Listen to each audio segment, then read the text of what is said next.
is they've taken all of the momentum that we had with decisions from the U.S. and China, money in the Green Climate Fund, and they have committed to a path that is not going to give us a chance to have really emissions commitments in the next 12 months. Environmental groups not happy with the climate deal struck late Sunday in Lima, Peru. The last-minute deal is designed to be the framework for next year's summit in Paris. It's always for the next one, isn't it? Nearly 200 countries salvaged what they're calling a weak climate agreement, with each nation pledging to come up with a plan to reduce its greenhouse gas emissions, but delegates did delay decisions on other measures. Tom Harris is with the International Climate Science Coalition, joins us now from Ottawa. Tom, you're not a fan of these agreements to begin with, but let me ask you about this. She's saying this is a weak agreement. We threw away all the momentum we had with the U.S. and China, which you and I have discussed is not really an agreement when China gets to keep emitting to peak levels in 2030.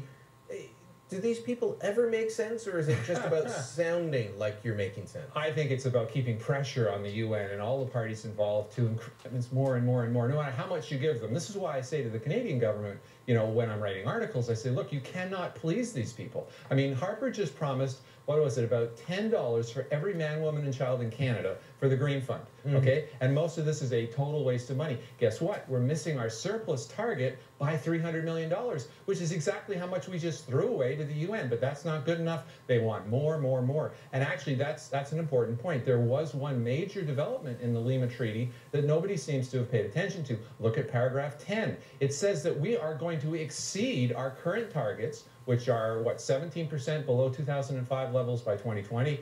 It's a very tough target. We have no chance of meeting it unless we took all the cars off the road. But it says here that we're going to have, in our new targets that we announced in 2015 under the Lima Agreement, a progression beyond the current undertaking of Canada. Okay, that's right here. So people think it's weak. It's actually fairly strong in that category. Well, you said that they always want more, more, more. I pointed out in relation to the U.S.-China deal that all the critics of the Harper government are cheerleading and saying it's wonderful, even though China gets to continue increasing emissions until 2030.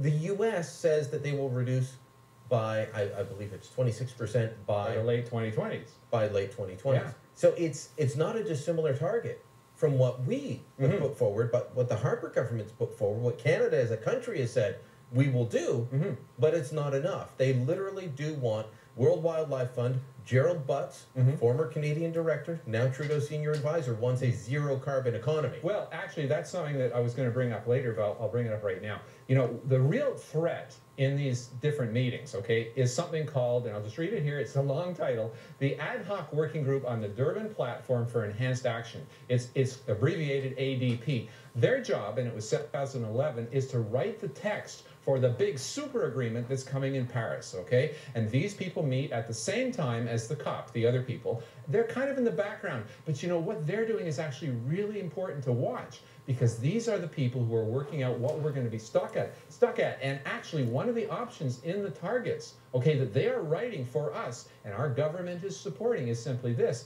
They're talking about a 40 to 70% reduction in greenhouse gases by 2050, and near zero, if not zero, by the end of the century. So they want to get rid of fossil fuels completely. They want to get rid of CO2, otherwise known as plant food. And you know, the thing that people have to realize is that all of these things are building on something that's already monstrous. I mean, it's as if saying, well, you know, we don't have to worry because the threat only increased a little bit. Well, the threat's enormous, okay? The threat is enormous, and they enhance that all the way through the beginning of the Lima Treaty. They say, reiterating of this group, you know, this Durban group, will be under the convention and guided by its principles. But the principles say exactly that developing countries have an out clause. If it interferes with their social and economic development, then they don't have to do anything. And meanwhile, when all of this was started by Maurice Strong at the Earth Summit back in Rio, his stated goal was collapse industrial civilization. That's the only way to save the planet. Well, it's really sad because we get people like Leona Aglukkaq, our environment minister, telling us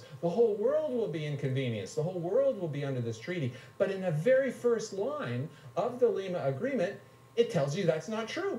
Okay, now, of course, it requires that you actually go and see what is the Ad Hoc Working Group on the Durban Platform for Enhanced Action. You got to go back, okay, find out what it is. What was it based on? It's based on the convention. And the convention says right in Article 4, this is not anything other than Kyoto. That's where we're headed. And so the statements of the government people that this is going to be a balanced, equal sort of agreement, everyone's going to be inconvenienced, nope, not true. All right. You brought me some light reading material. Tell me what this book is before we go. Okay, this is the NIPCC. Okay. It's put out by various scientists who've actually taken together thousands of research papers and come to a very different conclusion to the IPCC. What they show is that the biological impacts, which is the name of the report, you can see it on the web at climatechangereconsidered.org. Yeah, the biological impacts of CO2 are good. More crop productivity, better forest growth, all sorts of things. So this is something to look up. Light reading for me tonight. Tom, great talking as always.